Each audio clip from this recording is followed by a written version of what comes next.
Oke, selamat datang semuanya. Kali ini, kita bakal ngobrolin soal sebuah filosofi desain yang, jujur aja, keren banget. Kenapa? Karena dia menempatkan satu hal sebagai pusat dari segalanya, yaitu kita, manusia.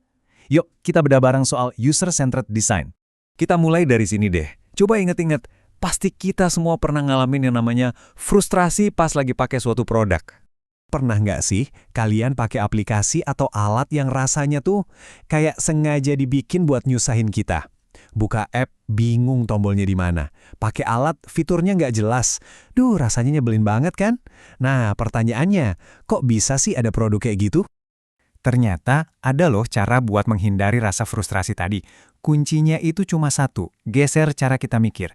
Bukan lagi soal, wah teknologi ini bisa bikin apa ya? Tapi diubah jadi, sebenarnya manusia itu butuhnya apa sih? Dan perasaan frustrasi itu bisa banget diubah jadi rasa seneng loh. Caranya, ya ini dia solusinya. Sebuah pendekatan desain yang fundamental banget, namanya User-Centered Design, atau biasa disingkat UCD. Terus, UCD itu apa sih sebenarnya? Gampangnya gini, UCD itu kayak sebuah janji. Janji buat nggak pernah lupa sama siapa yang bakal pakai produk kita. Jadi, dari awal banget, dari cuma ide sampai produknya jadi, setiap keputusan itu harus bisa jawab satu pertanyaan. Ini beneran ngebantu pengguna dah ya? Nah, ada dua kata kunci penting di sini, pengguna dan berulang. Maksudnya apa? Artinya, desainer itu nggak cuma nebak-nebak. Mereka itu harus terus-terusan nanya dan belajar langsung dari penggunanya di setiap tahap. Dan prosesnya ini bukan jalan lurus yang sekali jalan selesai. Bukan. Ini tuh kayak siklus yang nggak ada putusnya. Pertama, kita pahami dulu siapa penggunanya. Terus kita tentukan apa aja kebutuhan mereka. Habis itu baru kita rancang solusinya. Dan yang paling penting, kita evaluasi lagi langsung ke mereka. Udah bagus belum? Kalau belum, ya kita ulangi lagi prosesnya, biar makin baik. Gitu terus, nggak berhenti. Prinsip ini tuh berlaku di mana aja loh. Universal banget. Dari aplikasi ojek online yang kita pakai tiap hari, sampai ke dunia digital yang super canggih kayak virtual reality, justru makin rumit teknologinya, makin penting buat kita ingat. Siapa sih penggunanya? Wah, spektrumnya luas banget. Ada augmented reality yang kayak nambahin lapisan digital di dunia nyata kita, sampai virtual reality yang benar-benar bikin dunia baru. Tapi di balik semua teknologi canggih itu, pertanyaannya ya tetap balik lagi ke yang tadi. Gimana caranya bikin semua ini gampang dipakai dan beneran berguna buat manusia yang menggunakannya? Oke, cukup teorinya. Biar gak ngawang-ngawang, kita harus kenalan langsung sama manusia yang kita maksud. Yuk kita ketemu sama seseorang? Nah, di dunia UCD, ada satu alat yang ampuh banget. Namanya persona. Ini bukan orang beneran ya, tapi semacam karakter fiktif yang kita ciptain buat mewakili target pengguna kita. Lengkap dengan tujuan hidupnya sampai ke rasa frustrasinya. Oke, kenalan yuk. Ini dia Aldi.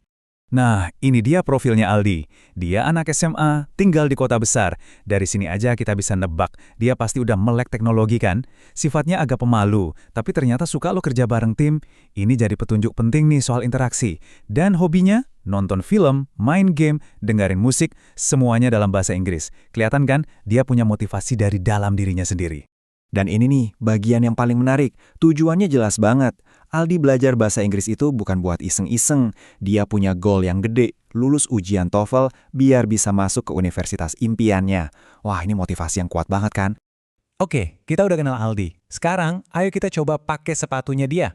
Coba kita lihat dunia dari sudut pandang Aldi. Apa aja sih tantangan yang dia alamin sehari-hari? Ini dia nih, daftar penderitaannya Aldi. Coba bayangin, dia tuh bosen banget sama video tutorial yang gitu-gitu aja. Terus dia pusing sama grammar yang rumit dan butuh banget cara latihan ngomong yang asik, yang nggak berasa kayak lagi dihukum. Nah, ini semua tantangan nyata yang harus bisa dijawab sama desain produk yang bagus. Biar makin kebayang, kita masukin Aldi ke sebuah skenario spesifik. Coba bayangin, Aldi lagi di bus, mungkin pas pulang sekolah. Dia punya waktu luang sekitar 30 menit, nggak banyak, tapi lumayan. Nah, di bus itu, tujuannya simpel banget, dia nggak mau belajar tenses yang bikin pusing. Dia cuma mau sesuatu yang ringan dan cepat, nambahin kosakata baru. Dan disinilah masalahnya muncul lagi dalam situasi nyata. Kalau kita kasih dia aplikasi yang isinya cuma daftar kosakata panjang, ya dia bahkan bosan lagi. Sama aja kayak video tutorial yang dia nggak suka. Dia butuh sesuatu yang lebih dari sekedar daftar. Oke? Lengkap sudah, kita punya persona, kita punya konteks, tujuan dan juga masalahnya. Nah, pertanyaannya sekarang, gimana caranya UCD mengubah semua informasi ini jadi sebuah produk yang beneran bisa dipakai? Disinilah keajaiban UCD terjadi. Kalau pakai solusi generik, ya paling dikasih daftar kosakata lagi. Bosenin. Tapi solusi UCD untuk Aldi, si anak yang suka game, jelas kita kasih dia game kata hari ini. Ini bukan cuma ngatasin rasa bosannya, tapi juga langsung nyambung sama hobinya. Jadi, solusinya nggak cuma satu fitur aja loh. Ingat kan, video tutorial itu membosankan buat dia? Yaudah, kita ganti aja jadi video interaktif. Dia malu buat nanya. Kita bikinin forum diskusi yang isinya orang-orang baik dan saling dukung. Butuh motivasi biar nggak nyerah? Kita kasih kuis seru yang rasanya kayak main game. Kelihatan kan polanya? Setiap fitur itu adalah jawaban langsung buat setiap masalah yang Aldi punya. Nah, dari ceritanya Aldi tadi, apa sih pelajaran yang bisa kita ambil? Kenapa pendekatan ini tuh penting banget? Ada kutipan yang pas banget buat ngerangkum ini semua. Intinya, UCD itu bukan cuma soal bikin tombol yang gampang diklik. Jauh lebih dari itu. Ini soal memahami seluruh perjalanan emosi penggunanya. Dari rasa frustrasinya, motivasinya, sampai rasa senengnya. Dan kita merancang sebuah produk yang menghargai semua perasaan itu. Jadi lain kali kalian pakai aplikasi terus tiba-tiba kepikiran, wah kok aplikasi ini pas banget ya buat gue. Ingat lagi cerita Aldi tadi, itu bukan kebetulan dan jelas bukan sihir.